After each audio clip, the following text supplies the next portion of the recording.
aren't uprisings all over the country, and maybe there will be. People need to start taking to the streets. This is a dictator. Enemies of the state. Show me where it says that protests are supposed to. Hey, welcome everybody to the Rebel Alliance podcast. My name is Aaron, and I will be your host for today. As always, we're running a little behind. If you were on the website today, I think it was hacked or something. I don't know. There's some garbly goop across the top that I'm trying to figure out right now with the specialist. So I might have to start looking for a new hosting platform. But that being said, today we are talking Private Membership Association overview for 2024. And this is going to be kind of a overview for anybody who's looking to get into an association, to start an association, might be wondering what a PMA is. Hearing the terminology tossed around online. So grab yourself a cup of coffee with me, sit on down, and let's discuss associations. But before we do that, let's take care of the housekeeping. So as always, if you're looking for more content, past episodes, you can catch them here on YouTube, Rumble, Facebook group, or even you can go over to East Coast PMA and you can get more content over there. You can also get DIY templates if you're looking to start your own association. You're not quite sure where to start when it comes to your founding documents, which we'll talk a little bit more in a little bit here. And then you can also go over to the PMA manifesto. We've got our free monthly call coming up this week. So this week, I think it is. So get over there, join the Facebook group, the PMA manifesto. We let people in every Wednesday to the group once we kind of vet them. So you will know of when the next video call is going to be. You can jump on and get your questions answered. And we also have the video chat for the Inner Circle group, which is coming up. So that being said, let's get into some other things here. Dog just came in and bothered me. Sorry about that. One other thing, if you're looking to support the show, please do. There's some links over at the East Coast PMA that you can use, whether it's Liberty Dollar Financial Association or any of the links on the right-hand side. And then if you're looking to take back your computer sovereignty, maybe you want to be a little more private online in what you're doing. Maybe you have a community where you want to set up actual end-to-end encrypted text messaging. You can head over to the good people at Start9. You can pick up one of their servers. And if you use the code Rebel Alliance at checkout, you get 9% off.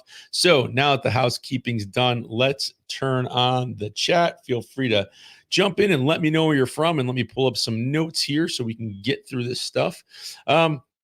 First thing we're going to go over today, and I'm going to try to do this all within 30 minutes. So bear with me if I talk a little fast, but we're going to dive into some definitions, things that I normally get asked about when we start talking about unincorporated associations, or PMAs as they're commonly known here on the online universe.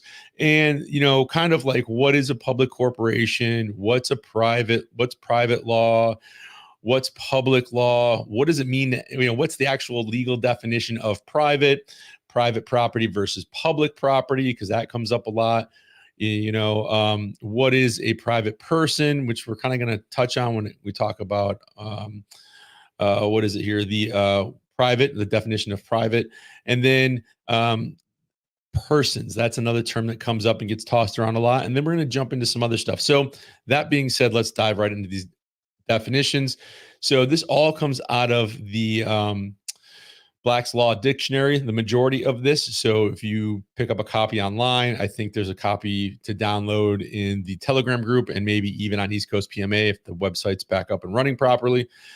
But a public corporation is one created by the state for political purposes and to act as an agency in administrating the civil government, generally within a particular territory or subdivision of a state, and is usually invested for that purpose with subordinate and local powers of legislation, such as a county, city, town, district, that sort of thing. They're also sometimes called political corporations, and that's from People versus McAdams. So a public corporation is one that's just public. It's not private. So when we look at private corporations or anything like that, because this comes up a lot, like, well, what's the difference between a public and a private corporation? A private corporation are those funded by and composed of private individuals for a private purpose. as distinguished from government purposes and having no political government franchises or duties. And that's in Santa Clara County versus Southern PAC. When was that? I don't have the date on that one. But so the true distinction between the public and private corporation is that the former are organized for governmental purposes and the latter is not. So when you start talking about private corporations, public corporations, public property, private property, you're going to kind of see a theme here where one is by private individuals and the other one is either maintained or owned by the town. So I get asked, well, what's private law? So basically, private law is anything that happens between two individuals. So, as used in contradiction to public law, the term means all parts of law which is administered between citizen and citizen, or which is concerned with the definition, regulation, and enforcement of rights in a case where both persons in whom the right inheres and the person upon whom the obligation or incident are private individuals. So, private law is like if I have a dispute with my neighbor, there's something private there, and we're going to handle it a certain way, as opposed to public law, where it's more corporations are involved, the state might be involved, that sort of thing. And this is where we talk about public law, law that covers administration, constitution, and criminal acts. It controls the actions between citizens and the state. So that's the main difference. Private is between two individuals. Public is between the citizens and the state, or the state itself with another state. It deals with the government operation and structure. So then we get into, okay, well, what is private? Like, what does that actually mean? Like, I know what it means, but how does the law look at it, or how is it defined in legal terms? And it's affecting or belonging to a private individual as distinct from public, generally not official, not clothed with office. And that's People versus Powell. And that's basically saying that if you are a private person, you're not, the mayor, you're not town councilman, you're not acting in that type of public capacity. You're just an individual that's not clothed with office. And then we get into private property and public property. And again, this is going to be where we start to see that the public property is stuff that's controlled by the state, by the town, the county, your local government. So private property, as protected from being taken for public use, so it's not open to the public, is such property as being absolutely belongs absolutely to an individual, and of which he has the exclusive right of disposition of the property for a specific fixed and tangible nature, capable of being had in possession and transmitted to another, such as a house, land, and chattels. And then public property, the term is commonly used as designative of those things which are public and therefore considered as being owned by the public, the entire state or community, and not restricted to the domain of a private person. So again, think of your library, your town hall, your public schools, anything that the state or the local government takes care of. And now that could also be real property and chattels and stuff like that. So the last thing, and then a private person again is just an individual who's not encumbered with an office. Persons. Now, this is where you start to get a little bit of the fringe stuff going on and some of these other groups that you'll hear about. And it could be a person basically of two kinds, natural and artificial. Natural person is a human being. An artificial person includes a collection or succession of natural persons forming a corporation. So some corporations are looked at as a person for lawsuit because let's say there's 15 people that run this company. It'd be very hard to sue. Well, not that you couldn't, but you wouldn't want to sue all 15. You want to sue that one company and have the company pay you for any wrongs that were done. So that being said, a collection of property which the law attributes the capacity of having rights and duties, the later class of artificial persons is recognized only to a limited extent in our law. Examples: the estate of a bankrupt or deceased person. And then also this comes out of the Lancaster Company versus Trimble. And basically, if you have, I'm trying really hard not to say, if you have a corporation, that might be looked at as a legal artificial person where the corporation would be sued. So like if I was, if I had ABC Corporation and there was me and 10 others, you would sue the whole corporation because it would be looked at as an artificial person. So those are some of the definitions and some of the questions I get when it talks about associations. And then did it again. Every time I do it, I have to like put $1 in a jar, I think, and that'll get me to stop. So the next thing I want to pull up here is some stuff out of the 6 American Jurisprudence, second edition, associations and clubs. And I believe this is also on the Telegram group if you want to download it yourself and read it, or on East Coast PMA. If it's not, you can't find it, let me know in the comments and I'll make sure I get it up there. Now, an association or unincorporated association, this is how it's looked at legally. An unincorporated association is a bodies of persons acting or joining together without a charter for the common purpose, for a common purpose. It's kind of hard sometimes with one eye here.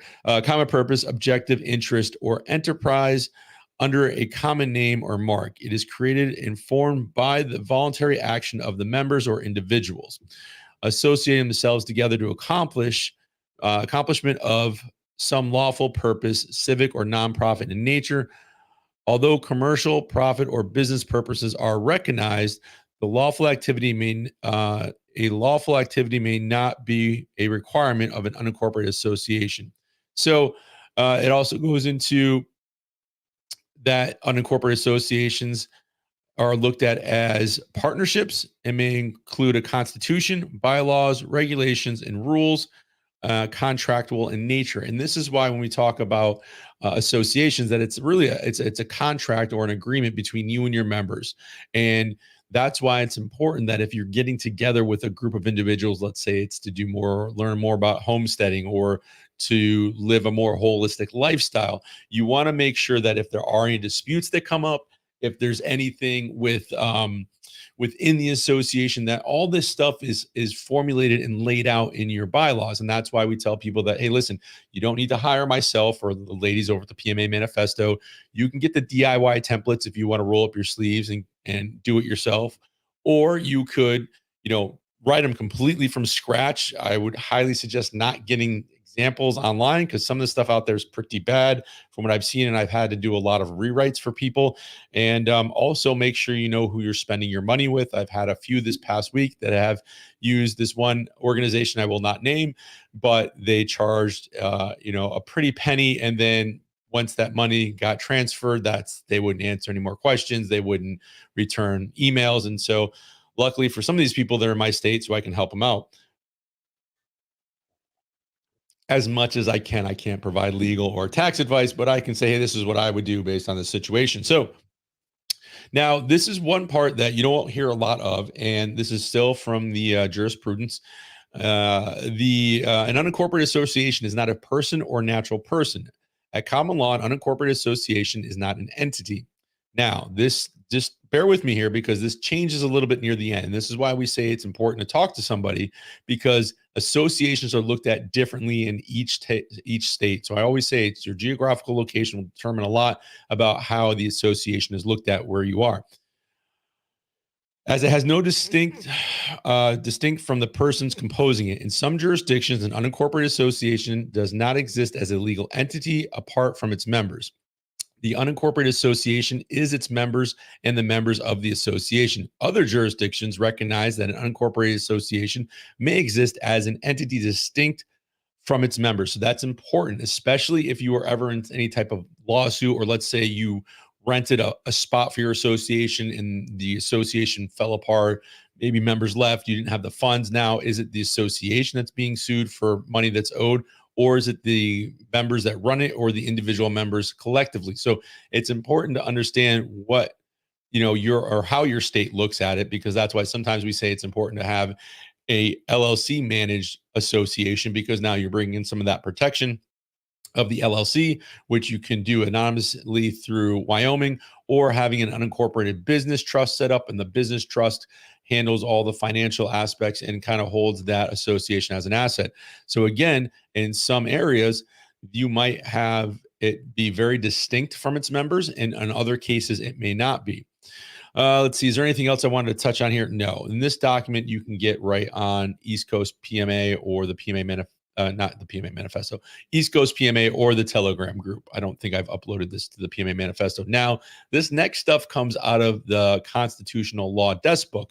And again, all this stuff, you can go to your local law library, if I could talk, at your local courthouse. That's where ours is. It's in a couple towns over, it's maybe 15 minutes from me, 20 minutes. And I can go in there, I can go up to the law library and say, hey, I'm looking to get some information on unincorporated associations. Specifically, I heard there's some information in the Constitutional Law Desk book. Can you show me where that is? Because that's where I found this originally before I went out and bought my own copy. And then they can point you in the direction of the jurisprudence, because there's 1,000 books in there. And they can say, okay, you want this book in this section. And then you can read up on the stuff yourselves. And, there might even be some examples in there that you could utilize for creating your own documents if you wanted to do something like that. I think there is. Don't quote me on that. So when you look at the Constitutional Law Desk book, this is where we start getting into, well, how is our right of association protected? Where does it come from?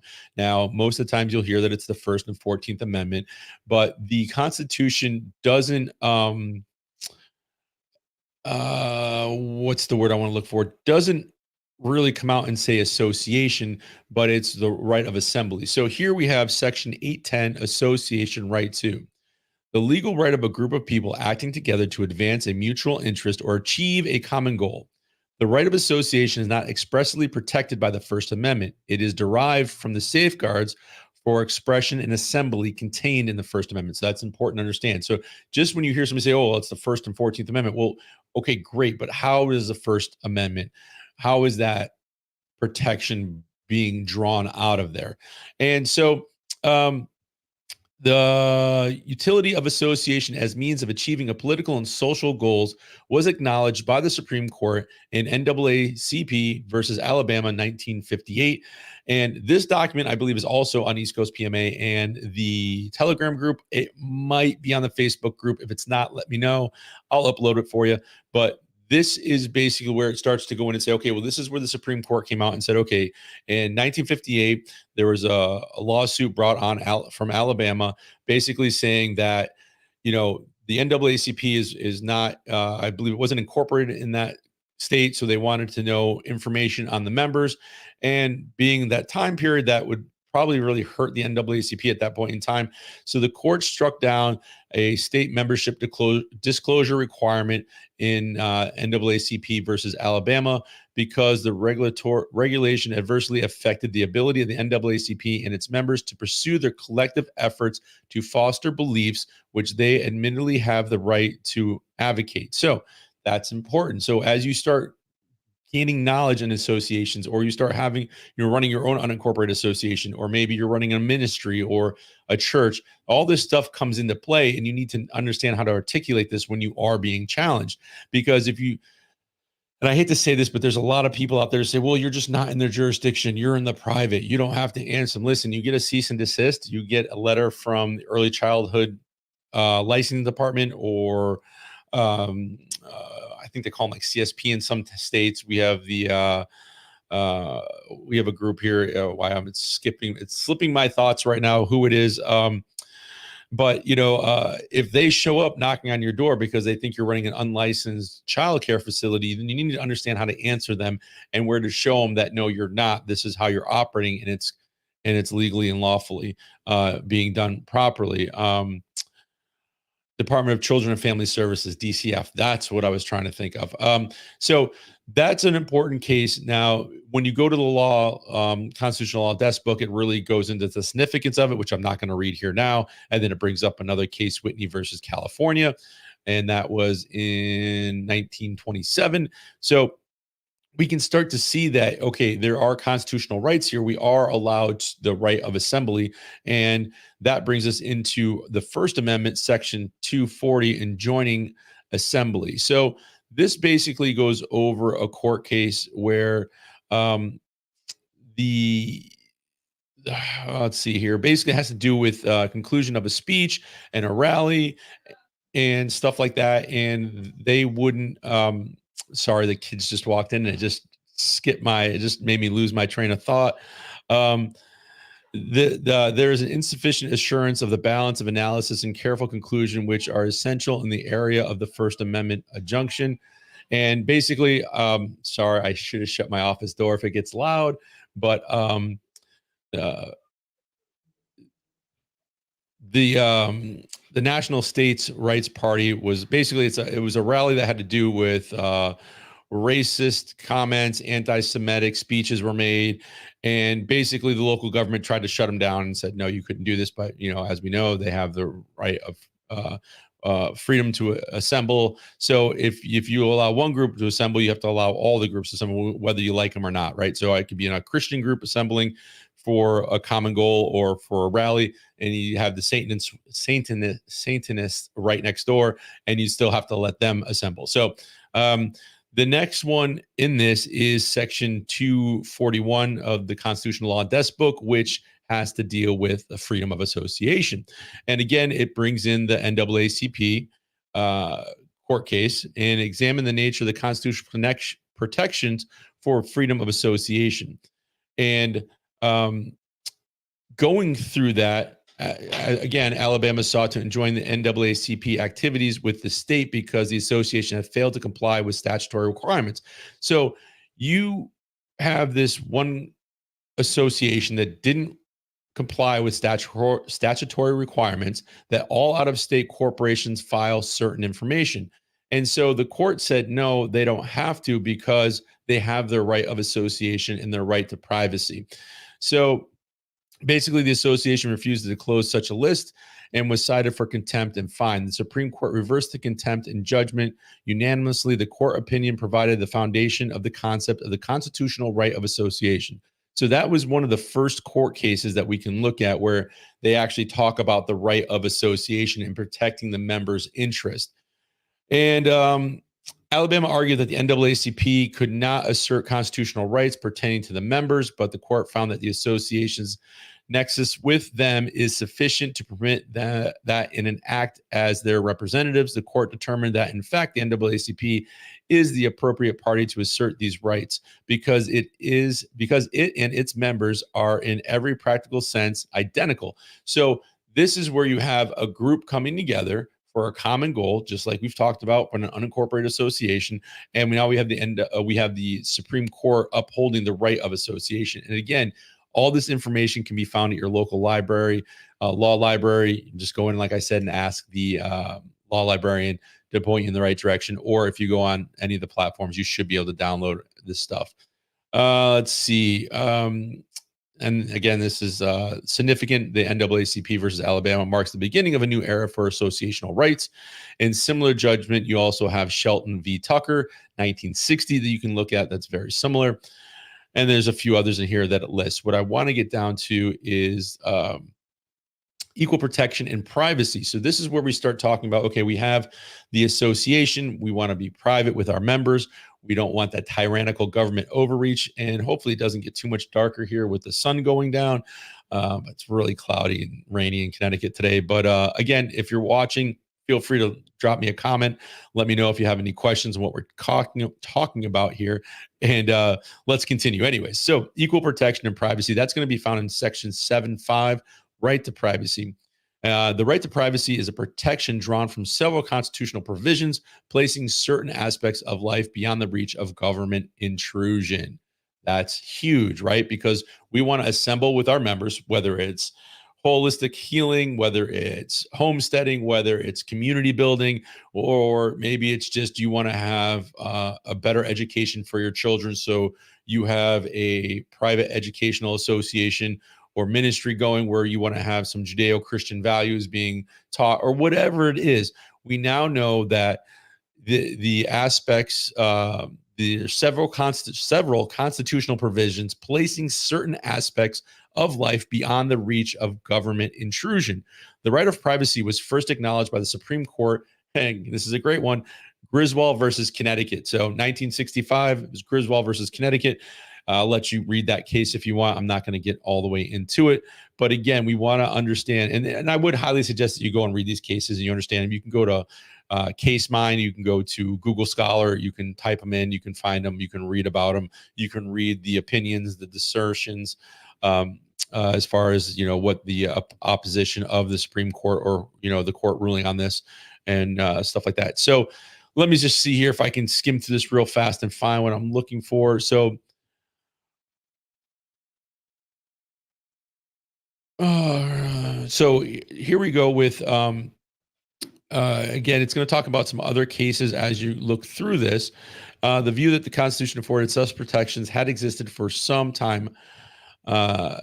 And then we have here Olmstead versus United States in 1928, and Justice Brandeis, hopefully I got that right, offered the classic dissent, stating that the Fourth and Fifth Amendment conferred the right to be left alone. So again, now we're not only talking about the First and 14th Amendment, we're now bringing in the Fourth and Fifth Amendments as it was talked about here in these cases, that we have the right to be left alone. And I really think that's what most of us want to be, especially in this day and age with all the nonsense and the stuff going on. I'm not going to get off topic here, but you get what I'm saying, right? We just want to be left alone. And as long as we're not causing harm to anybody, nobody should be up in our business. So Justice Brandeis regarded this as the most comprehensive of rights and the right most valued by civilized men. I couldn't agree more. And then let's see, I'm just looking through this if there's anything else. No, I think that's it. You guys can, like I said, read this for yourselves. I'll put it on some other spots. Thank you all for watching. I think there's 3 of us on. That's not bad considering I'm a little late today. And, it's right smack dab in the afternoon. But let's see here. This goes into the significance of these cases.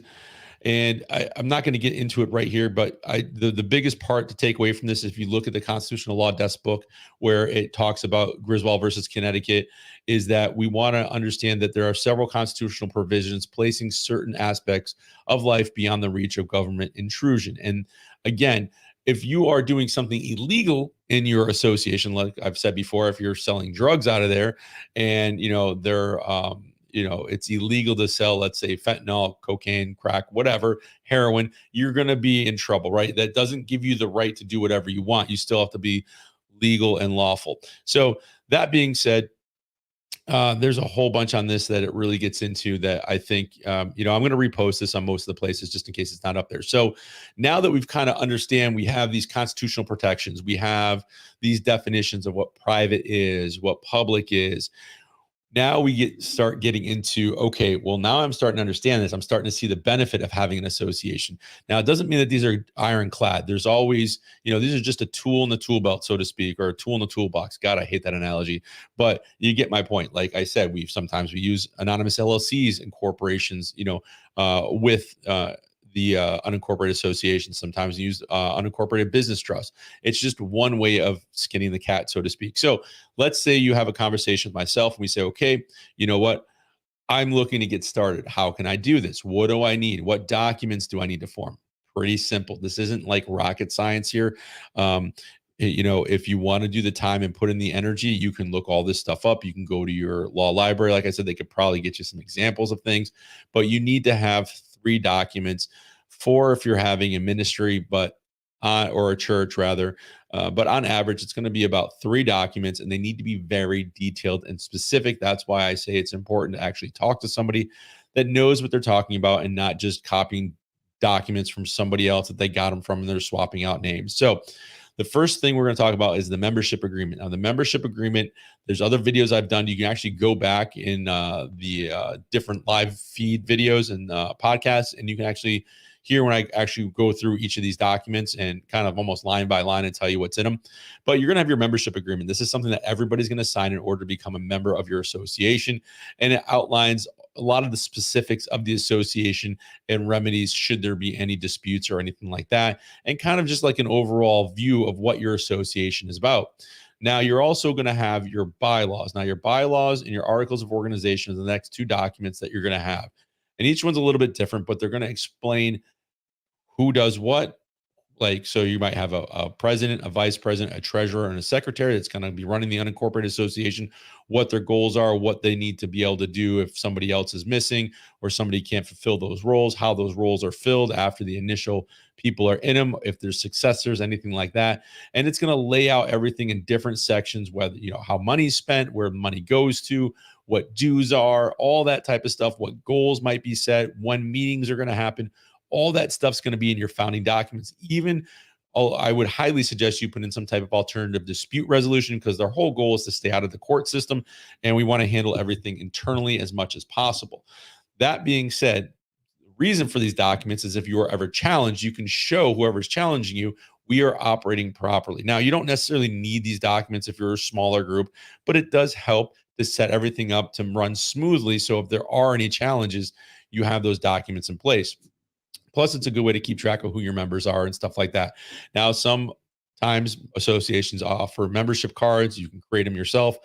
Don't put them online, please, because we've seen somebody recently who I've talked to, they have gotten their membership card. Some detective pulled it offline, used it to get into their association, and they couldn't find their paperwork and they didn't recognize him, but he had the card, so they let him in.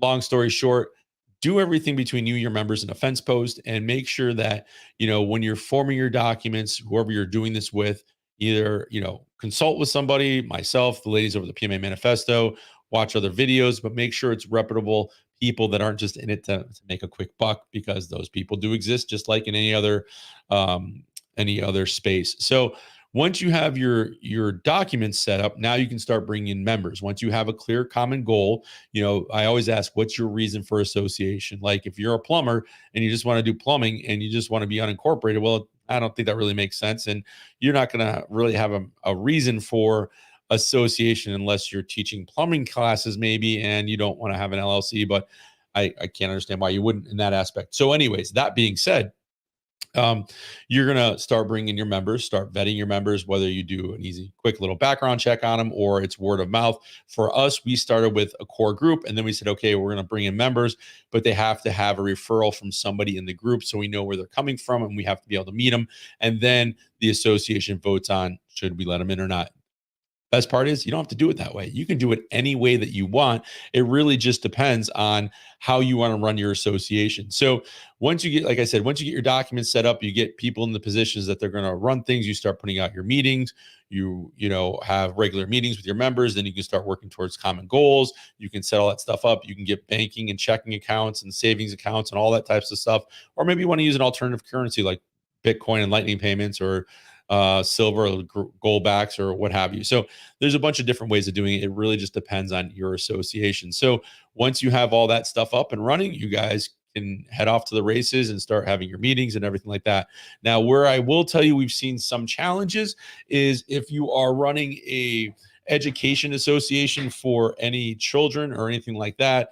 We've seen a lot of pushback from that. That's because people, the powers that be don't want their kids, don't want kids homeschooled. They want them in the indoctrination camps where they can push their viewpoints on them, and, all that stuff that goes along with that. The other aspect of where we've seen pushback with associations is usually zoning.